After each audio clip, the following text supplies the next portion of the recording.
আসসালামু আলাইকুম। সুপ্রিয় শিক্ষার্থীরা, তোমরা সবাই কেমন আছো? আশা করি সবাই অনেক অনেক ভালো আছো। শিক্ষাক্রম নিয়ে নতুন পরিকল্পনা সংশ্লিষ্টদের এ বিষয়ে বিস্তারিত জানবো আমাদের আজকের ভিডিওতে।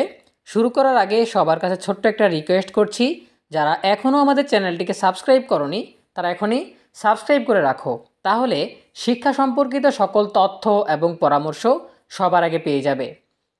বিজ্ঞানের শিক্ষার্থীরা চাইলে পড়তে পারবেন অর্থনীতি, পৌরনীতি কিংবা মানবিকের শিক্ষার্থীরা চাইলে পড়তে পারবেন উচ্চতর গণিত, পরিসংখ্যান কিংবা যে কোনো বিষয়। নবম দশম শ্রেণীতে আগের মতো বিভাগ বিভাজন থাকলেও নিজ বিভাগের বাইরে অন্য যে কোনো বিষয়ে পড়তে পারবেন শিক্ষার্থীরা।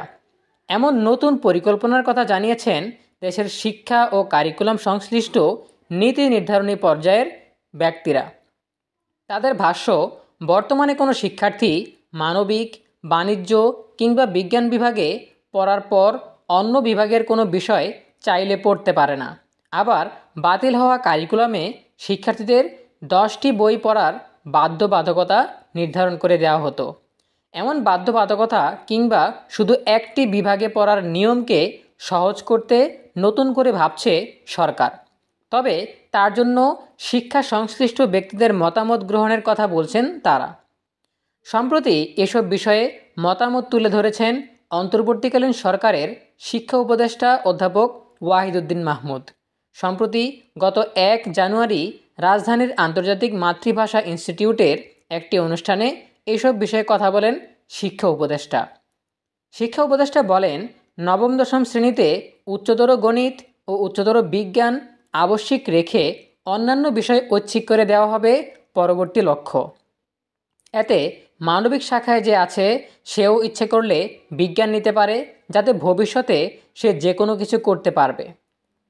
তবে শিক্ষা উপদেষ্টার এই মতামতের পর বিষয়টি নিয়ে কথা বলেছেন শিক্ষা সংশ্লিষ্ট বিভিন্ন ব্যক্তিরাও।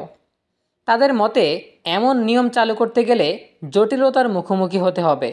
সব শিক্ষা প্রতিষ্ঠানের সক্ষমতা একরকম নয়, ফলে শিক্ষার্থীদের সমানভাবে সুযোগ দিতে পারবে না সরকার। আবার প্রশ্ন রয়েছে শিক্ষকদের পঠন পাঠনের মান নিয়েও। এমন অনেক শিক্ষার্থীর বিষয়ে দেখা যায় যারা শিখন ঘাটতি রেখে পরবর্তী শ্রেণীতে যায়। কাজেই কারিকুলামে নতুন করে আবার পরিবর্তন আনা হলে সেটার ফলাফল কেমন হবে তা আগেই আমাদের বিবেচনায় নিতে হবে।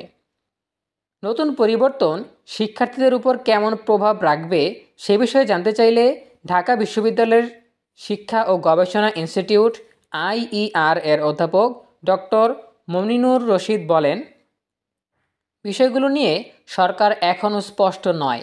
এনসিটিবি এখনও 2025 সালের নতুন বই শিক্ষার্থীদের হাতে পুরোপুরি তুলে দিতে পারেনি। তার মাঝেই এসব আলাপ। পরিবর্তন করতে হলে প্রশ্ন আসবে, নতুন ভাবনার রূপরেখা কেমন হবে, কোন স্তরে কতটা বাস্তবায়ন করা হবে। এই অধ্যাপক আরও বলেন, আমি মনে করি কোনো কিছু বাস্তবায়ন করার আগে বিস্তারিত পরিকল্পনার প্রয়োজন আছে, তা না হলে নেতিবাচক প্রভাব পড়তে পারে শিক্ষার্থীদের উপর। যদিও কারিকুলাম নিয়ে মন্ত্রণালয় কিংবা এনসিটিবির সুনির্দিষ্ট ও বাস্তবায়নযোগ্য কোনো পরিকল্পনা আমরা এখনও দেখিনি, কাজেই দীর্ঘমেয়াদী পরিকল্পনার দিকে আগে নজর দেওয়া উচিত।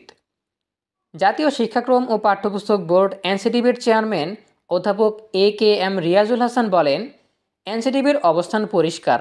আমরা শিক্ষা উপদেষ্টার অবস্থানকে সমর্থন করব। আমরা বরাবরই শিক্ষার্থীদের ভালোর জন্য কাজ করি।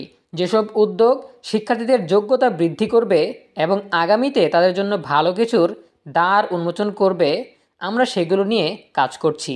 বিভাগ বিভাজনকে কঠিন না করে বরং শিক্ষার্থীদের স্বাধীনতার উপর ছেড়ে দেওয়ার আলাপ তার মধ্যে অন্যতম। তিনি আরও বলেন, বিভিন্ন দেশের মতো আমাদের শিক্ষার্থীরাও যে কোনো বিভাগ থেকে পড়ার পাশাপাশি সক্ষমতা থাকা সাপেক্ষে অন্য বিভাগের বই পড়তে পারবেন। তবে বিষয়টির ধরন কেমন হবে এবং কোন স্তরে কতটা লোড থাকবে এসব বিষয় নিয়ে আলোচনা উঠে আসা দরকার। বিভিন্ন স্তরে পাঠ্যক্রম বিশেষজ্ঞদের মতামতের ভিত্তিতে এই প্রসঙ্গে করণীয় ঠিক করা হবে। বিষয়গুলো আরও বিস্তর আলাপ আলোচনার মাধ্যমে ক্লিয়ার হবে। বিশ্বের অন্যান্য দেশেও এমন পদ্ধতির প্রচলন আছে। অধ্যাপক রিয়াজুল হাসান বলেন, বর্তমানে কোনো শিক্ষার্থী গ্রুপ হিসাবে বিজ্ঞান শাখায় থাকলে ঐচ্ছিকভাবে অর্থনীতি পড়ার সুযোগ পায় না। এই ধারাকে পরিবর্তন করা উচিত। এই বিষয়টি নিয়েই আলোচনা। একজন শিক্ষার্থী যেন স্বাধীনভাবে নির্দিষ্ট গ্রুপে থাকার পাশাপাশি অন্য বিষয়ে পড়ার সুযোগ পান। এই উদ্যোগের ব্যাপক প্রভাব রয়েছে। উচ্চ মাধ্যমিক শেষে একজন শিক্ষার্থী বিশ্ববিদ্যালয়ে ভর্তির ক্ষেত্রে ঐচ্ছিকভাবে যেন সাবজেক্ট চয়েস দিতে পারে, উদ্যোগটা সে বিষয়ে। প্রিয় শিক্ষার্থীরা, এই ছিল আমাদের এখনকার আয়োজন। এ বিষয়ে তোমাদের ব্যক্তিগত মতামত জানাতে পারো কমেন্টে।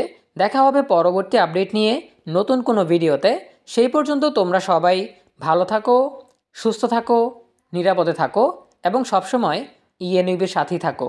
তোমাদের সকলের জন্য রইল অনেক অনেক শুভকামনা। ধন্যবাদ সবাইকে।